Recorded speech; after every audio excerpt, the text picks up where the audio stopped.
In today's episode, we're talking about the key to true Facebook advertising success in 2020 and beyond. So don't you dare change that dial or drop that phone. We're about to level it up and shatter the mold. Question. In a world where groupthink is the norm, others want what you've earned, and thinking for yourself will get a target painted on your back, how do you flip the script and level up your business, your money, relationships, your health, your status, and your life? That is the question, and this podcast will give you the answers. My name is Andrew S. Kaplan, and it's time to shatter the mold. Welcome to another episode of Shatter the Mold. Andrew S. Kaplan, really excited to be here with you today. We've got a really awesome episode, a really awesome interview. Before diving in, as always, just want to give a quick update as to how things are going in business for me. The last Law of Attraction book you'll ever need to read is still doing great. We're still close to about 800 global ratings on the Amazon US site. I am so pleased and so grateful for all the 5-star rave reviews. And of course, anyone that hasn't checked it out yet, you can see it on Kindle or on paperback or an audiobook format if you want by going to lastlawofattractionbook.com. That'll auto forward you to Amazon's listing. But if you don't want to pull out your wallet and you just want to check out the kind of content that I'm doing free of charge, you can go ahead and check out my YouTube channel, which is just youtube.com/AndrewCap. And of course, I've got about 800 plus subscribers at this point. We're doing a major push to try to get 1,000 by the end of the year. And again, just as with the book, I could not be happier with all the wonderful feedback that I'm getting on all the videos and all the comments, and really just could not be happier with how things are going. With that said, while we're on the topic of really awesome books, today's guest has a really cool book coming out himself in the next week or so, and we're going to talk about that and so much more. So with that said, we're going to switch mics and dive on into today's interview and get ready for a wonderful, insightful conversation with Bob. Okay, so I am really excited about today's guest. Bob Regnerus is the co-founder of Feed Stories, a digital marketing expert and author of 5 books, including the 4th edition of The Ultimate Guide to Facebook Advertising. He's been helping clients achieve their goals through digital media and storytelling for over 20 years. And in that time, the demand for his expertise in Facebook advertising and deep funnel marketing strategies has only continued to increase with every passing day. I'm sure there is a ton of insight we're going to be getting out of today's conversation, and I can't wait. So without any further ado, Bob Regnerus, thank you so much for being here, and welcome to Shatter the Mold. Good to be here, Andrew. Whenever I hear the intro, like 20 plus years, I just remember, I got a lot of gray in the beard.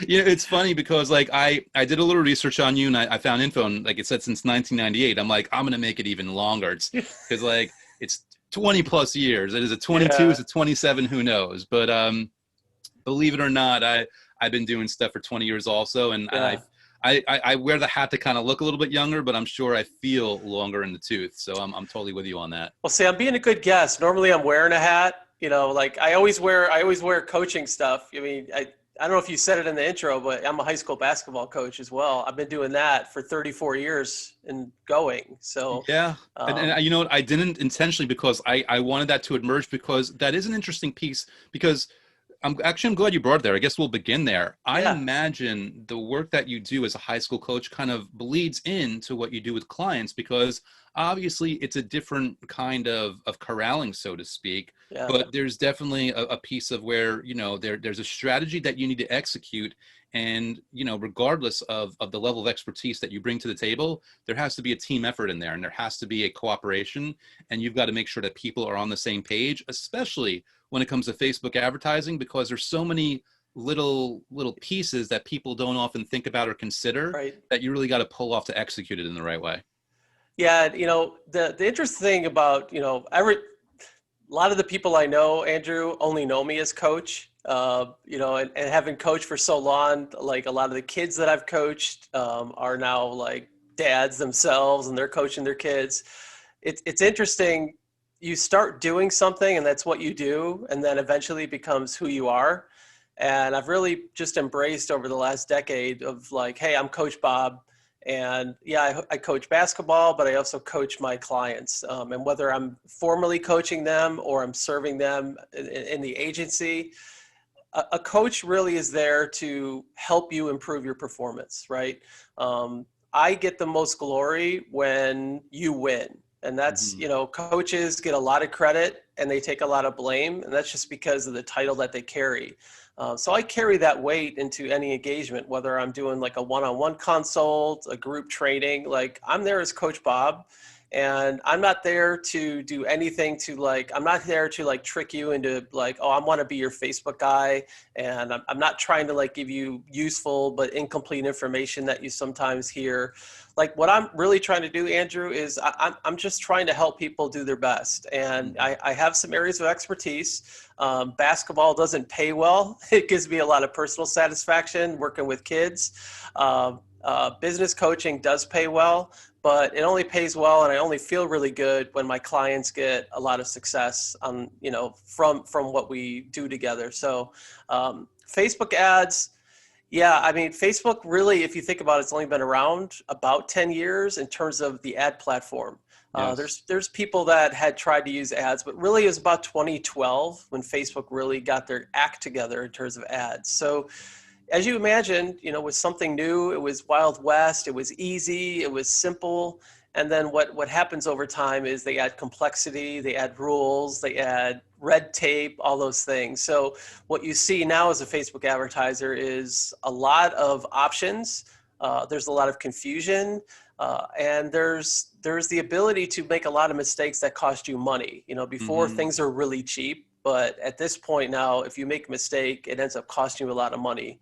Yeah. So one of the things I'm doing with the book is just, I want to lay out the right framework, the right structure for accounts, kind of give you the 80-20 of what you need to focus in on so you're not so confused and you're not losing money on your campaigns, you're actually making money on your campaigns. Yeah, I got to tell you, it's really for me. It's encouraging to meet you, and in the research I've done about you, because I'm definitely getting your book, because I'll be like I'm always like, full disclosure for my audience.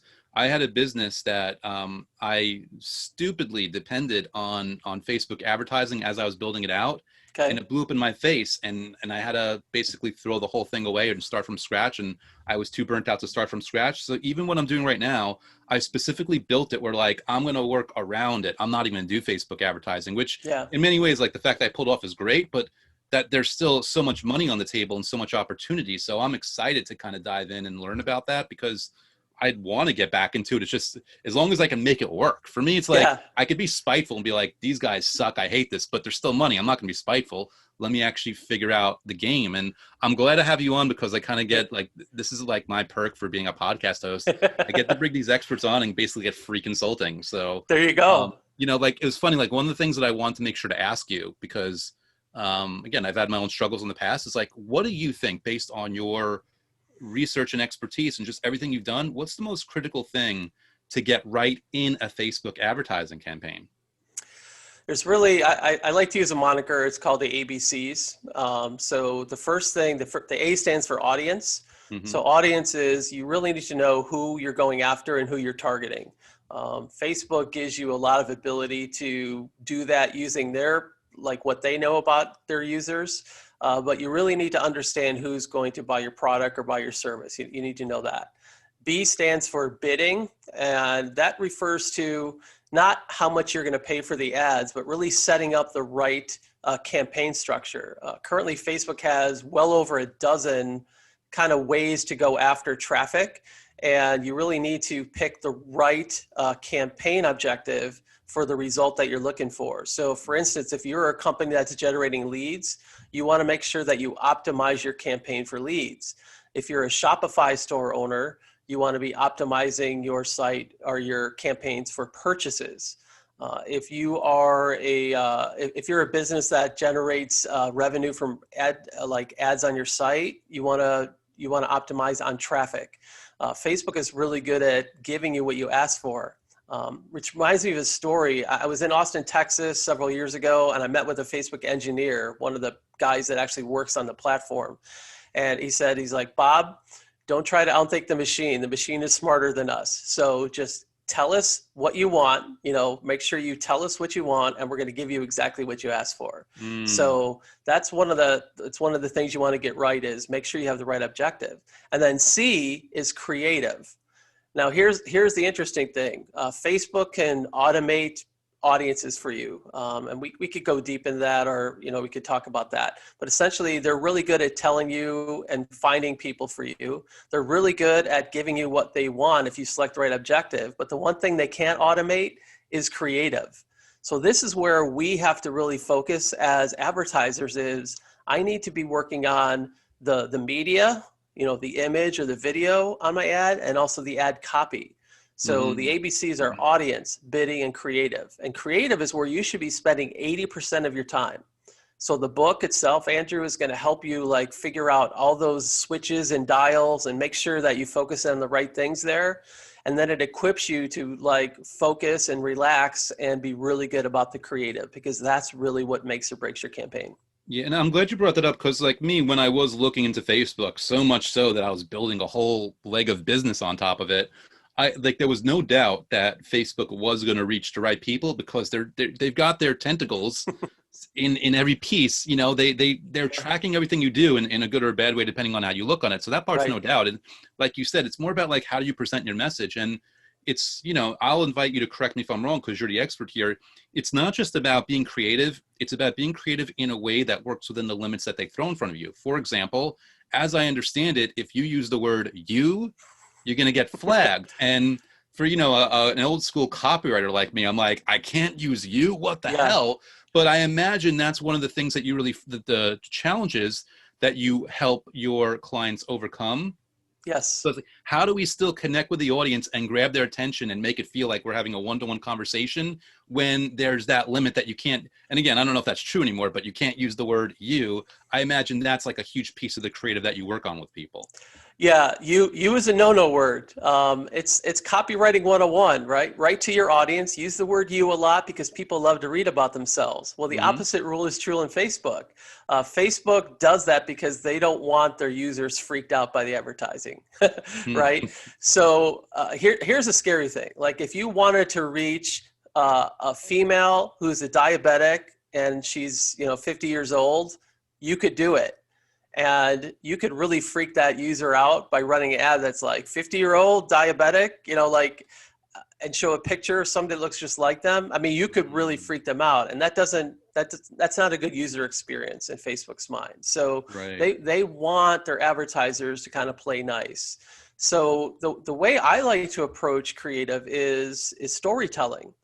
So, you mentioned we have a company called Feed Stories. We specialize in video storytelling. That happens to be the medium that we choose. I love video as a media, especially in Facebook. 80, no, it's 95% of the people will use Facebook on their phone in a given day. Very few people are using a desktop. Maybe it's a two-screen situation. So everything is about mobile platforms now. And video is the easiest thing for people to absorb and to hear a story. So we love to use short form, long form video to tell a story and engage. So what you can do in a video is you can be a little bit more personal. You can use the words you and things like that. Now, Facebook does read your captions. They know exactly what you're saying in your video. So don't think you're going to get around the copywriting rules there. But you can be a little bit more personal and things like that. You could tell a better story with video. Video's engaging. Facebook themselves, like they push videos to you all day long. If you spend any time on Facebook, a majority of what they're pushing to you is video content. So I like to say business owners should kind of just ride that wave and be really willing to use video and video storytelling to help connect to their audience. I love that. And to give an oversimplified example, I imagine like, you can do videos saying like, hey, my sister, she just celebrated her 50th birthday and, she's a diabetic and I've been doing some research for her. And all of a sudden you're not saying you, but the Yes. person's like, what? And then, Yep. yeah, You got you it. get it. It's third person storytelling. hmm You're basically presenting a case study, or you have somebody who's, I'm a diabetic, right? You can use the testimonial. I'm a diabetic. I'm a middle-aged woman. I needed to get a firm hold on my health. If you're selling like a supplement or a program, that's the way you get around it. I Is love you it. do third-party storytelling. That's perfect. Awesome. Hey, I'm glad to be on the same page. Now, There you go. another piece that I want to ask you, and I've This is actually the number one thing in the back of my mind, even if I had not articulated it when I was working on Facebook, trying to do the Facebook thing. It's like, how do you get a quick win? Because people, obviously, there's a certain discomfort of Mm, pouring money in and not seeing a yes. result, wondering where you're going. Like, is there a way, or at least a more strategic route by which you can get a quick win and at least know you're not throwing your money into a black hole? Yeah, this is probably one of the biggest mistakes that I see, Andrew, is people start in the wrong place. So Hmm. when people think about running an ad, the first place they go is, all right, I'm going to run an ad to a bunch of people that I don't know. All right, we call it cold traffic, right? These are people that have never heard about your company. They've never heard about your product, your service, whatever. It is the hardest traffic to convert. It's the most expensive traffic to convert. Where we start is we turn everything upside down. We start with your customers, and then we move to your unconverted prospects. And then and only then, when we've vetted creative, when we've vetted the offer, when we know things are working, then we go out and we go to the scary place, which is cold traffic. Hmm. Perry Marshall, my co-author, uses a really good analogy, is if you have a ship, you kind of sail it around the harbor first because the harbor is safe, it's protected. You're close to shore. You're not going to lose. Like if there's a big storm, you're really close to safety, right? But once you get beyond the harbor and go into open waters, it's choppy, there's storms, there's wind, and you have a better chance of wrecking. That's the Hmm. same thing with traffic. You do not want to sail your ship into uncharted waters where it's safe, where it's not safe, where it's dangerous. So what we like to do and what we teach in the book is let's start from the bottom of funnel, work our way to the top of the funnel. So what we always do for a client for a quick win, Andrew, is let's run some ads to your existing customer base because Facebook allows you to upload lists of customers into their custom audience section, and you could run ads to them. So the people that are going to give you the most grace, that are going to be the most responsive, are the ones that have already bought from you.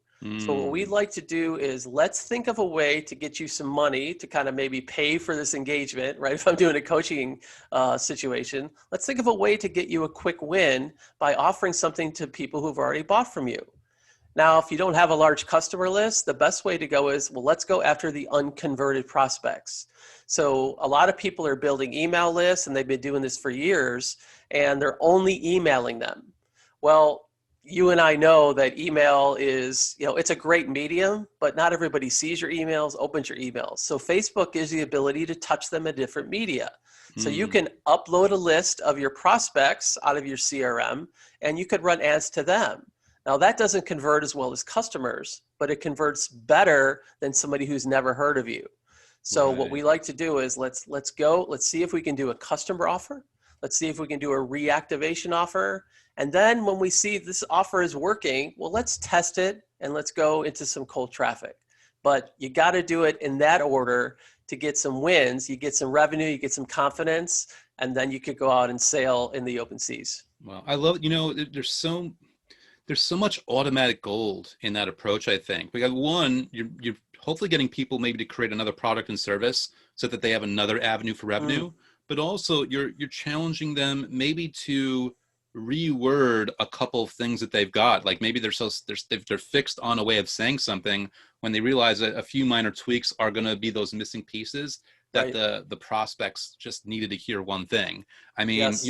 if you're in the dating space and all your customers care about is the clothes they wear, and all you're talking about is how much weight they have to lose, it's like all of a sudden you have a mismatch, and you don't even realize that might be happening. But wouldn't you rather spend $100 on that and learn that before you spend $1,000, 10 times more Hmm. for, that's what I'm saying. Testing is expensive. If you've got an untested offer, I mean, boy, you're taking a big risk by going after cold traffic. Now, if you're well funded, have at it. Right. Most of the people we work with are not broke, but they don't have unlimited budgets. They don't have big dumb money. And you were competing against big dumb money every time you put an ad out there. I mean, what you need to realize is there's an ad auction that goes on a billion times a day. Every microsecond, there is an auction happening, and you're competing against Coca-Cola and Southwest Airlines and all these big companies, Amazon, they're all running ads against you. I mean, if you had like a $5 campaign or a $10 campaign, you have to compete against these big behemoths to get your ad shown. So, the way to do that is just be smarter. Let the big dumb money go after the cold traffic and, spend all that money. We've got smaller budgets, so we're going to go after this first. We're going to validate this offer. It's like iron sharpening iron. Let's get this thing rocking. And then when we go out into open seas, like, we have a chance to compete. Yeah. Big dumb money is not going to be as smart as we are in terms of creative. You know what I mean? It's silly to blow all your ammo when you should just hit a surgical strike, There you and go. that'll create more ammo for you. Absolutely. Really good analogy, Andrew. I love it. Now, obviously, going after the cold traffic is probably the most common mistake. What are other common mistakes that people make that they don't even realize are shooting themselves in the foot? Well, I talked about the ABC. So audiences is a big. This is a big issue. Is that people don't really understand their customers very well, or the people that are going to be their customers. I think so few advertisers. I think they spend all the time on their product. And you know this, like, you're writing a book, you develop a product, whether it's a physical product, like an e-commerce thing, or it's an information product, like, you're spending 80-90% of your time and you're pouring your heart and soul in this thing. But what you don't do is the real work starts when you have to try to sell it. Okay. And so if you don't understand the demographic, the psychographics of your audience, you're going to have a really difficult time selling to them. So one of the things you really need to do is do research. You need to be your audience. You need to understand. You need to get inside their mind. You need to talk like they talk, think like they think, because then and only then you'll understand how your product or your service is going to really serve them. Because, people ultimately buy because it's going to solve a problem or it's going to satiate a need they have. Okay.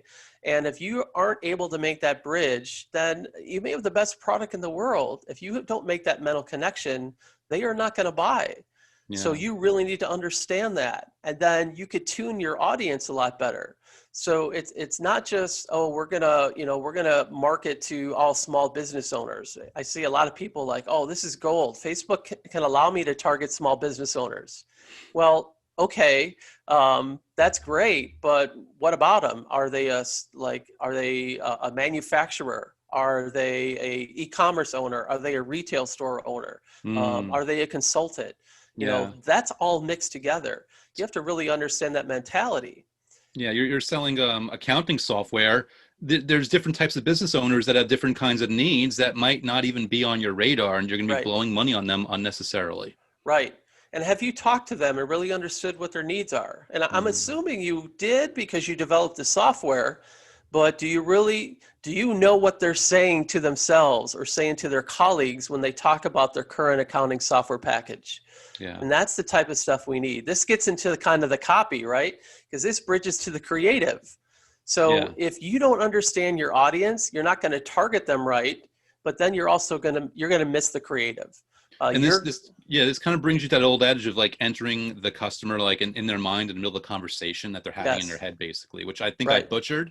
And I wish I can say who that I attribute that to. I don't know if that was Jay Abraham or somebody else, but I know it's very, very insightful words. And it's so interesting to hear you talk about that, because I know with my book, everything I wrote, I really basically, I had the luxury of being the customer, being in my own mind after having years of tried and failed law of attraction and really studying myself, like, why did I stop doing it? Because articulating that was actually articulating the reasons that anyone else would do it. But I had that luxury. Most people don't have that luxury. Most people are not their customer in that sense. They really have to crawl into their minds and really make an extra effort to ensure that they're doing it right. Yeah. And notice here what we're talking about, Andrew, is nothing to do with Facebook. This is marketing principles. Mm-hmm. So there's a lot of principles in the book by design, because this book, in terms of what the Facebook interface looks like and things like that, will probably be out of date as soon as it drops, right? Okay, and we're okay with that, because you write a book like this, it's going to happen. but we intentionally put most of the content as strategy. It's marketing principles, because Hmm. this will carry you whether you become like a TikTok superstar and figure out that platform, or Hulu opens up their platform for advertisers, or you're doing Google ads, or you're going to do traditional print ads.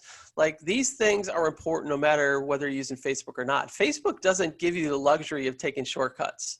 I mean, Right. there's a lot of things you could do with Facebook and reach people that you couldn't reach, have reached before, but you can't violate the marketing principles, right? Same Yeah. thing with the law of attraction. It's great to hear, because I think that is a key with books like yours, because in the sense that, like you said, things that you say should be, applied across platforms. And like, I Yeah, know, like TikTok, well, there's only so much time, so there's a time limit. Okay, well, how do we apply the marketing and, strategy principles yeah, to that time limit? How do we, like, what about that can we use from our toolkit to accentuate that specific format and that specific platform? right. And that's the thing, I'm not going to write the ultimate guide to TikTok ads. I can Hmm. guarantee you that, because I don't have it. I'm never going to install it. There I'm really showing my age. But if I were to, I would have a competitive advantage because I understand the principles. Yes. Um, that's the thing. Now, here's the other thing, Andrew. It's kind of interesting is, you think that, let's say you're a Google AdWords expert. You think that you could immediately go into Facebook and be successful. And you might have a little bit of advantage, but you're going to fail because the media acts differently. I told Hmm. this story. I did a workshop last year, and I always like to start off with this story in my workshops, which is, somebody who is on Google is different than somebody who's on Facebook. When you go to Google, you are there searching. You are actively searching for the answer to a question, the answer to a problem. So when Hmm. you do Google AdWords and you put a keyword-rich ad in front of somebody, they're already what we call problem aware, Eugene Schwartz language. They're problem aware. They're already dialed into what's going on and they're looking for a solution. Go to Facebook. People aren't necessarily problem aware, Andrew. They're on Facebook because they're looking at pictures of family, they're connecting with friends, Hmm. they're reading about the political this and all this stuff. They're there for different reasons. They're not at Facebook to solve a problem. They're at Facebook to waste time. Yeah. And so we're Yep. interrupting them. Right. Okay? I mean, it's like you're watching TV and the commercial comes on. It's like, a commercial, right? We have a much harder job as a Facebook advertiser. It's because we're interrupting people. Like, we're Mm. we're the person at the party that interrupts everybody having a good time.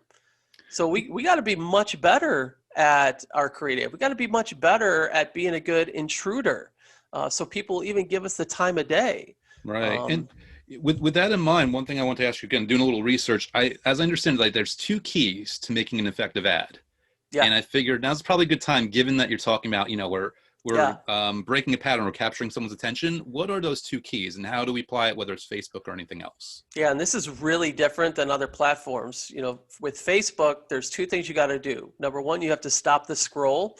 Facebook called it thumb stopping content. Well, Mm. Facebook, and you think about it because you're holding your phone in your hand, you scroll with your thumb. And what they're looking and what they're measuring, by the way, even if you never click on an ad, Andrew, they see what you stop on, which is kind of cool. But what do they stop on? It's imagery.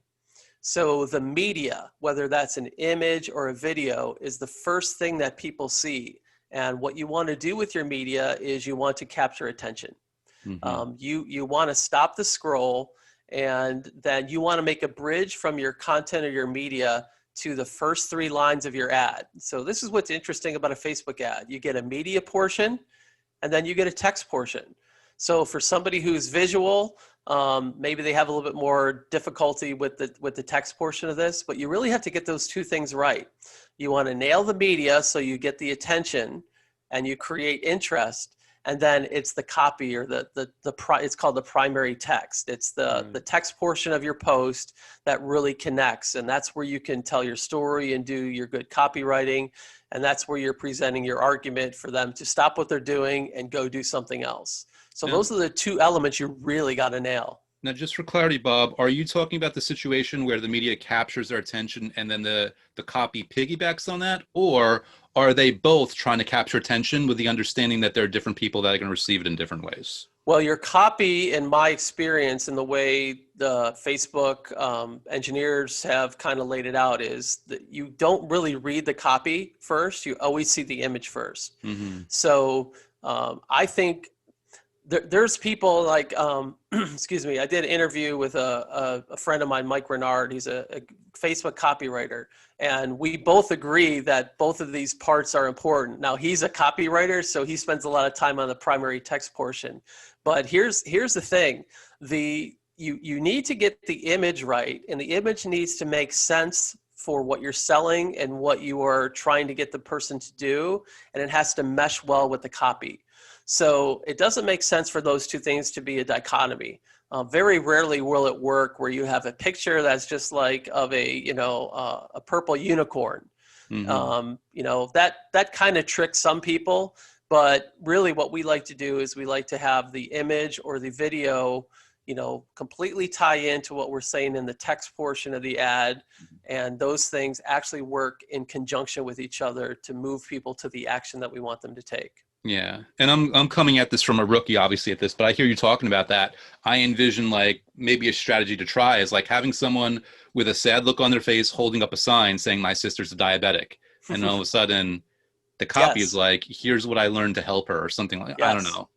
Yeah, no, that's would be absolutely something you could test. And just a real recent update, we used to not be able to put text in our ads. It was called the 20% rule. Yep. Facebook like just got rid of that recently here in the fall of 2020. Nice. So like you can actually test text in your ads. It's kind of fun because now you could do some of those creative things that you couldn't do before. Wow. Well, thank the good Lord. I never thought they'd do away with that. Yeah. That's crazy. Okay, cool. Never understood the rule because like if it worked, they should be happy, and if it Hmm. didn't work, we wouldn't use it. So like you could run an ad with your book cover on it now, and Facebook wouldn't penalize it, which is pretty cool. Yeah, I hear you. Um, so real quick, and I know we talked about it already, but is there anything just in terms of increasing engagement for Facebook ads that we haven't covered yet? Yeah, I think the number one thing that people are missing is that they lack storytelling abilities. And this is Hmm. more of an art. This is something that you have to kind of get experience at. But what I find is the most responsive ads that we do are ones that are able to have a story and connect on an emotional level. I think what the example you gave was actually a really good idea, which is you start to make that connection like my sister is 50-year-old and she's a diabetic. Well, now that won't attract you and I unless we have a sister who's diabetic. But I don't have diabetes. I don't believe you do. So like if it's you and you don't have a family member, you're going to scroll right by that. And Hmm. I'm okay with that, right? Because you're not my target. But if we start that hook, what we're doing is essentially hooking somebody, right? So we capture their attention with the image, and then we use that story that once upon a time, right? We're just wired as humans. We love that, right? It started when we were kids, and here we are, Star Wars. Once upon a time in a galaxy far, far away. Like, we lean in and like, here we go, 2 hours of storytelling. That is the thing that's going to create more engagement. If you can figure out a way to tell a story to connect to your audience and stop just hammering them with facts and FAQs and really logical stuff, if you can shift your Facebook ad creative from the logical side to the emotional side, you're going to have tremendous response, tremendous engagement, and you're going to really see your ads take off, I think. Yeah. As I hear you say this, I'm oversimplifying it, but it's kind of like a huge key strategically for Facebook is let their AI do the heavy lifting of reaching the right people that you want. And you do the heavy lifting of coming up with the creative that's actually going to connect with them when they're reached through the AI. It's almost like I psychologically like just gave you that sentence to say, Yeah. because that's literally what I tell my students, and we talk about this in the book. Let the Facebook AI do the heavy lifting, so they are going to do a better job of choosing the audience. Because here's the thing, they can't read your creative. I mean, they could machine read your creative, but they know who's connecting with your creative because we've got all the tracking in place. So, there's the Facebook pixel. It's, the piece of code that lives on your website. Well, Facebook knows kind of who's responding. And so they're matching a psychographic profile of its user to an action on your website.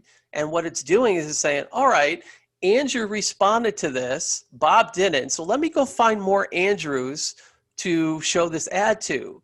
Okay, so it's doing all that heavy lifting.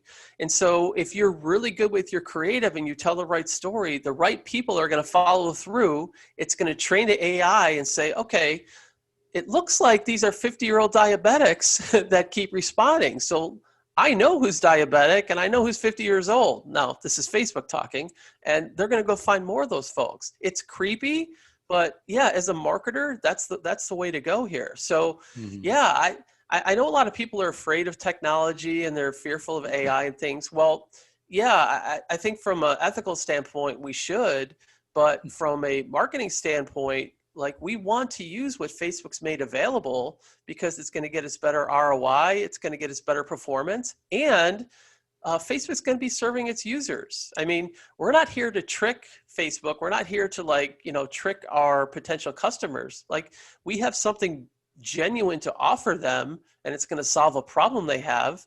Well, that's a win. All right. If we're able to serve Facebook's users and give them, something that's going to solve a problem, Facebook is happy because, they're taking our money as advertisers and their users are happy.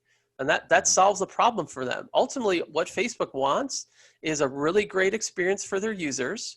They, number two, want to satisfy their shareholders. All right. So they want ad revenue.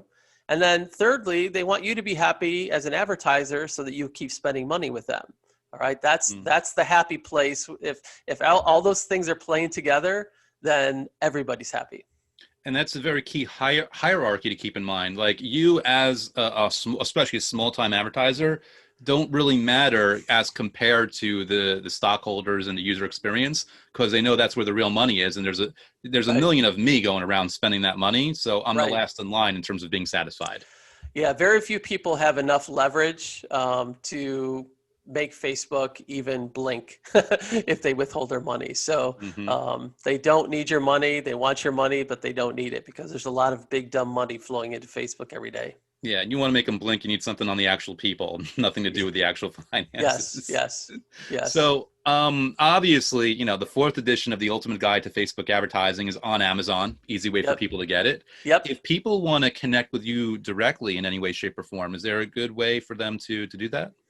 Yeah, absolutely. I have a website set up that's really cool. It's called ultimatefb.com. It's got a direct link to Amazon. But if you want to spend a little time there, I've got interviews with all the guest authors. So I did write the book, but I had a number of people help me. Well, obviously Perry was, is a co-author of mine. So there's an interview with Perry Marshall. We have Brian Kurtz. We have Jeff Walker. We have Dennis Yu. We have Ryan Dice. So these are names a lot of people know. I'm really honored that they're part of my network and I can call them friends. They contributed to this book and I've done some really cool interviews. So like you and I are talking. So, we just switched seats. I was kind of the host and interviewed my guest authors and we had some really good conversations. So those are all available there. Plus I've got some bonus training on there for people too. So not only, can you get the book for, it's probably $25 on Amazon, really good bargain for what you get. By the way, Andrew, I had to cut out like 150 pages out of the book. It's 450 pages and it took about a year and a half to write. It's really interesting. And you wrote a book, you understand, like books don't happen overnight. It was harder to cut the things out than to put the things in. So some of the stuff that ended up on the cutting room floor is available to people as well. So I'm just I'm really proud of this. I know it's going to change people's lives. People are going to read this book and learn a new skill. Maybe it creates a career for them. A young person decides they want to get into digital marketing. I would love to hear those stories someday. There's a lot of business owners that, coming here through COVID, really need an edge. I'm hoping they read the book and, develop some skills and able to turn their businesses around. So I'm really happy that you're helping me get the word out, because I'm really confident this book will help a lot of people. Yeah, and I'll tell you selfishly, like, my stock and trade, kind of like, Facebook wants to make their customers happy. For me, there's a certain pressure to make sure that I'm bringing really qualified, legit people to my audience. And I didn't blink in terms of like asking you to come on, because again, my research tells me that you're the real deal, and you are a top person for this. And I wanted to thank you, Bob, for coming on and sharing this insight, because I mean, there's so much to dissect in terms of what we spoke about. And I know the book is going to really add a lot of flavor to that, but you basically gave away the keys to the castle today. And I think if people could really just listen back and take what you say into account on Facebook or on other platforms, Right. they're all of a sudden way ahead of the game in a way they might not even realize yet. So thank you so much for coming and sharing these insights, and really just giving my audience a leg up on this. As someone personally who really, again, I've not been happy with that platform at all. Yeah. It's good to hear these perspectives and get this insight and this strategy for when I want to dive in and, just get brave again and deal with it, because I know it's such a valuable resource, especially when you can figure it out and get it sorted out. So thank you. Awesome. Hey, it was an honor to be here. Time flew as we talked, and it's always good to share this, and hopefully it affects a lot of people. So appreciate you having me on. Thanks so much once again, Bob, for that awesome interview and for sharing those awesome insights. Guys, once again, I highly recommend you go check out ultimatefb.com if you want to check out Bob's book.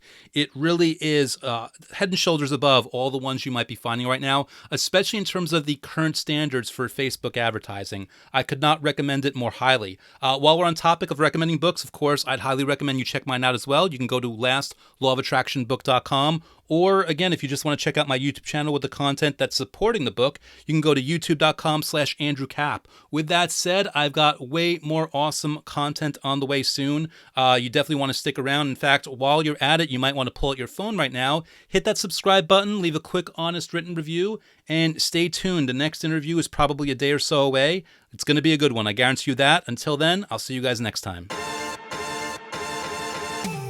Thank you for listening to Shatter the Mold at www.shatterthemoldpodcast.com. My name is Andrew S. Kaplan.